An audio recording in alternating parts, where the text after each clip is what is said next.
Hello students, हमने पिछली video में द्वितीय दो ध्रुवीय व्यवस्था के बारे में पढ़ा। आज हम दो ध्रुवीय व्यवस्था के अंत के बारे में पढ़ेंगे, जो हमारा राजनीति विज्ञान का पाठ नंबर 2 है। इसमें हम पढ़ेंगे कि द्वितीय विश्व युद्ध के बाद जब पूरी दुनिया, पूरा विश्व दो ध्रुवों में बंट गया था, उसका अंत किस प्रकार से हुआ। वैसे आपको थोड़ा सा संक्षिप्त में बता देती हूँ कि दो ध्रुवों का अंत जब सोवियत संघ का विघटन हुआ उसके साथ ही हो गया था और विश्व अब एक ध्रुवीय बचा हुआ है, वो है अमेरिकी वर्चस्व। तो हम यहाँ जानेंगे कि दो ध्रुवों का अंत किस प्रकार से हुआ। इससे पहले हम रूस की जो साम्यवादी प्रणाली थी, सोवियत प्रणाली जिसे कहा जाता है, उसके बारे में पढ़ेंगे, क्योंकि सोवियत प्रणाली या साम्यवादी प्रणाली का दो ध्रुवों के अंत में अहम रोल था। रूस ने सोवियत प्रणाली या साम्यवादी प्रणाली अपना रखी थी, लेकिन वहाँ की जो जनता थी वो रूस की इस प्रणाली से खुश नहीं थी। अब हम आपको सोवियत प्रणाली के बारे में विस्तृत रूप से बताएंगे कि ये प्रणाली आखिर क्या थी। समाजवादी सोवियत गणराज्य, जिसको यूएसएसआर कहा जाता है, रूस में हुई 1917 की समाजवादी क्रांति के बाद अस्तित्व में आया। समाजवादी सोवियत गणराज्य 1917 की समाजवादी क्रांति के बाद अस्तित्व में आया। यह क्रांति पूंजीवादी व्यवस्था के विरोध में हुई थी और समाजवाद के आदर्शों और समतामूलक समाज की जरूरत से प्रेरित थी।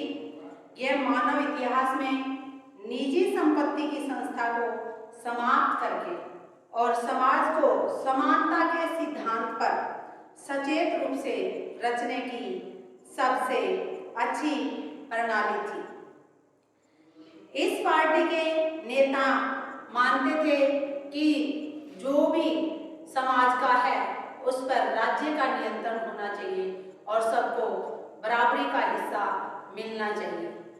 जो पूंजीवादी व्यवस्था होती है उसमें पूंजी पर पूंजीपतियों का अधिकार होता है और अमीर और गरीब में बहुत ज़्यादा फासला हो जाता है। लेकिन जो साम्यवादी प्रणाली है उसमें जो पूंजी होती है या जितने भी संसाधन होते हैं सब पर सरकार का अधिकार होता है और उसमें सभी लोगों को समानता का अधिकार होता है। इसमें एक खामी ये है कि अगर प्रॉफिट हमें व्यक्तिगत रूप से हो रहा है तो हम उस कार्य को रुचि के साथ करेंगे, लेकिन जब प्रॉफिट पूरे समाज में जा रहा है तो कोई भी उस कार्य को रुचि के साथ नहीं कर पाएगा और इसी कारण से साम्यवादी जो प्रणाली थी उसका विघटन हुआ, उसकी समाप्ति हुई और आज पूंजीवादी व्यवस्था एकमात्र विचारधारा इस संसार में है। दूसरे विश्व युद्ध के बाद पूर्वी यूरोप के जो देश थे सोवियत संघ के अंकुश में आ गए। सोवियत सेना ने इन्हें फासीवादी ताकतों के चंगुल से मुक्त कराया था।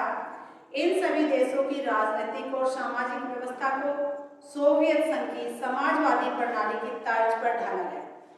इन्हें ही समाजवादी खेमे के देश या दूसरी दुनिया के देश कहा जाता है। अमेरिका को पहली दुनिया का देश और जो सोवियत प्रणाली में शामिल देश थे यानी सोवियत संघ, उन्हें दूसरी दुनिया के देश कहा जाता है। आपको बता दें कि तीसरी दुनिया के भी देश हैं। जो गुटनिरपेक्ष नीति जिन देशों ने अपनाई वो तीसरी दुनिया के देश कहलाते हैं। दूसरे विश्व युद्ध के बाद सोवियत संघ एक महाशक्ति के रूप में उभरा। अमेरिका को छोड़ दें तो सोवियत संघ सभी देशों से ऊपर था। उसकी संचार प्रणाली बहुत ज्यादा उन्नत थी। उसके पास विशाल ऊर्जा संसाधन थे जिनमें खनिज तेल, लोहा, इस्पात और मशीनरी उत्पाद शामिल हैं। सोवियत संघ के दूर दराज के इलाके भी आवागमन की सुव्यवस्थित और विशाल प्रणाली के कारण आपस में जुड़े हुए थे। सोवियत संघ का घरेलू उपभोक्ता उद्योग भी बहुत उन्नत था। हालांकि हम ये नहीं कह सकते कि सोवियत संघ का जो उद्योग था पश्चिमी उद्योगों की बराबरी कर सकता था, लेकिन फिर भी अपने देश की पूर्ति करने के लिए उसके पास संसाधन काफी थे। हालांकि सोवियत संघ के उपभोक्ता उद्योग में बनने वाली वस्तुएं गुणवत्ता के हिसाब से अमेरिका या पश्चिमी उद्योगों में बनने वाली वस्तुओं की अपेक्षा कम गुणवत्ता उनमें थी। सोवियत संघ की सरकार ने अपने सभी नागरिकों के लिए एक न्यूनतम जीवन स्तर सुनिश्चित कर लिया था। सरकार बुनियादी जरूरत की चीजें मुहैया करवा रही थी।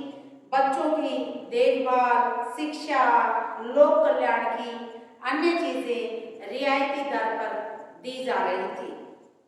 बेरोजगारी नहीं थी। मलकियत का प्रभुत्व राज्य का था, यानी पूरी संपत्ति पर राज्य का अधिकार था और भूमि और अन्य उत्पादक संसाधनों पर स्वामित्व राज्य का ही था। बहरहाल सोवियत प्रणाली पर नौकरशाही का शिकंजा कसता चला जा रहा था। यह प्रणाली सत्तावादी होती गई और नागरिकों का जीवन कठिन होता चला गया। लोकतंत्र और अभिव्यक्ति की आजादी नहीं होने के कारण लोग अपनी असहमति अक्सर चुटकुलों या व्यंग्यों में कहते थे, क्योंकि जहां पर अभिव्यक्ति की स्वतंत्रता नहीं होती वहां पर लोग अपनी जो भावनाएं हैं किसी न किसी रूप में, किसी न किसी तरह से व्यक्त करेंगे। और रूस के सोवियत संघ के लोगों की भावनाओं की अभिव्यक्ति चुटकुलों के माध्यम से होती थी। अब शासक या नौकरशाही समझ रहे थे कि ज्यादा दिनों तक यहाँ के लोगों के मनों पर साम्यवादी विचारधारा नहीं रह सकती।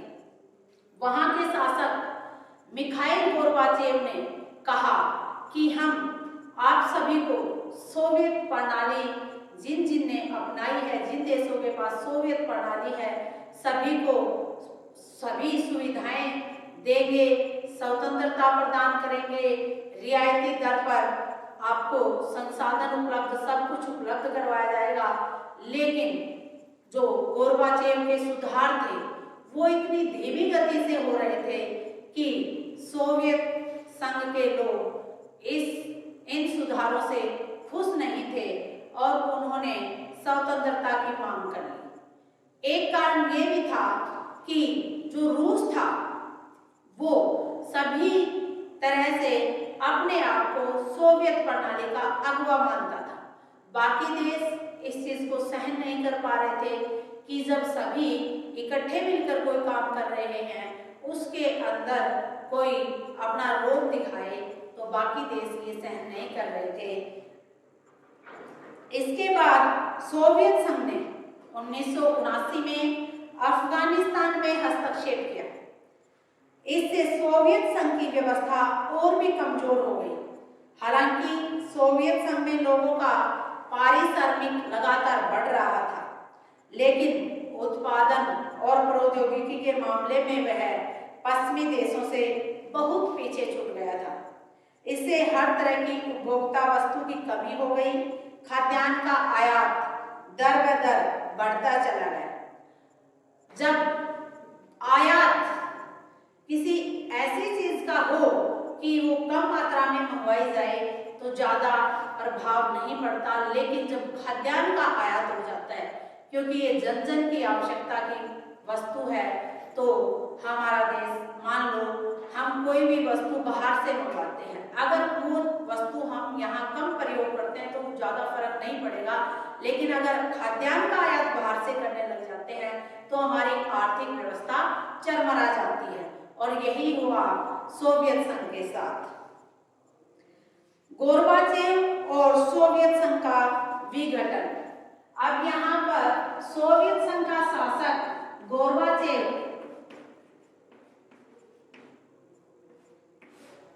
आता है और उसी के साथ सोवियत संघ का विघटन हो जाता है। मिखाइल गोर्बाचेव ने इस व्यवस्था को सुधारना चाहा। वे 1980 के दशक के मध्य में सोवियत संघ की कम्युनिस्ट पार्टी के महासचिव बने। पश्चिम के देशों में सूचना और प्रौद्योगिकी के क्षेत्र में क्रांति हो रही थी और सोवियत संघ को इसकी बराबरी में लाने के लिए सुधार जरूरी हो गए थे। गोर्बाचेव ने पश्चिम के देशों के साथ संबंधों को सामान्य बनाने, सोवियत संघ को लोकतंत्र रूप देने और वहां सुधार करने का फैसला किया। इस फैसले की कुछ ऐसी ही परिणतियां हुई, ऐसे परिणाम हुए जिनका किसी को कोई अंदाजा नहीं था। पूर्वी यूरोप के देश सोवियत खेमे के हिस्से थे। इन देशों की जनता ने अपनी सरकारों और सोवियत नियंत्रण का विरोध करना शुरू कर दिया। गोर्बाचेव के शासक रहते सोवियत संघ ने ऐसी गड़बड़ियों में उस समय का हस्तक्षेप नहीं किया जैसा अतीत में होता था। पूर्वी यूरोप की साम्यवादी सरकारें एक के बाद एक गिर गई। सोवियत संघ के बाहर हो रहे इन परिवर्तनों के साथ साथ अंदर यानी सोवियत संघ में भी संकट गहराता जा रहा था और इससे सोवियत संघ के विघटन की गति और तेज हुई। गोर्बाचेव ने देश के अंदर आर्थिक राजनीतिक सुधारों और लोकतंत्रीकरण की नीति चलाई। इन सुधार नीतियों का कम्युनिस्ट पार्टी के नेताओं ने विरोध किया क्योंकि कम्युनिस्ट चाहते हैं कि अगर लोगों को ज्यादा स्वतंत्रता दी जाए तो लोग सरकार के चंगुल से बाहर निकलने की कोशिश करने लग जाते हैं और वो सरकार का कहना नहीं मानते, अर्थात सरकार के दबाव में नहीं रहते। इसलिए गोर्बाचेव के सुधारों की कम्युनिस्टों ने काफी आलोचना की। 1991 में एक तख्ता पलट भी हुआ। कम्युनिस्ट पार्टी से जुड़े गर्मपंथियों ने इसे बढ़ावा दिया तख्ता पलट को, जब तक जनता को स्वतंत्रता का स्वाद मिल चुका था और वे कम्युनिस्ट पार्टी के पुरानी रंगत वाले शासन में नहीं जाना चाहते थे। येल्सिन ने इस तख्ता पलट के विरोध में महत्वपूर्ण भूमिका निभाई और वे नायक की तरह हो गए। इसी रूसी गणराज्य ने जहां बोरिस येल्सिन ने आम चुनाव जीता, केंद्रीकृत नियंत्रण को मानने से इनकार किया। सत्ता मॉस्को से गणराज्यों की तरफ खिसकने लगी। ऐसा खासकर सोवियत संघ के उन भागों में हुआ जो ज्यादा यूरोपीकृत थे और अपने को संप्रभु राज्य मानते थे। आश्चर्यजनक तौर पर मध्य एशियाई गणराज्यों ने अपने लिए स्वतंत्रता की मांग नहीं की। वे सोवियत संघ के साथ ही रहना चाहते थे। सन 1991 के दिसंबर में येल्सिन के नेतृत्व में सोवियत संघ के 3 बड़े गणराज्य रूस, यूक्रेन और बेलारूस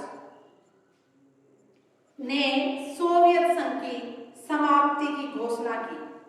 कम्युनिस्ट पार्टी प्रतिबंधित हो गई और परवर्ती सोवियत गणराज्यों ने पूंजीवाद और लोकतंत्र को अपना आधार बनाया।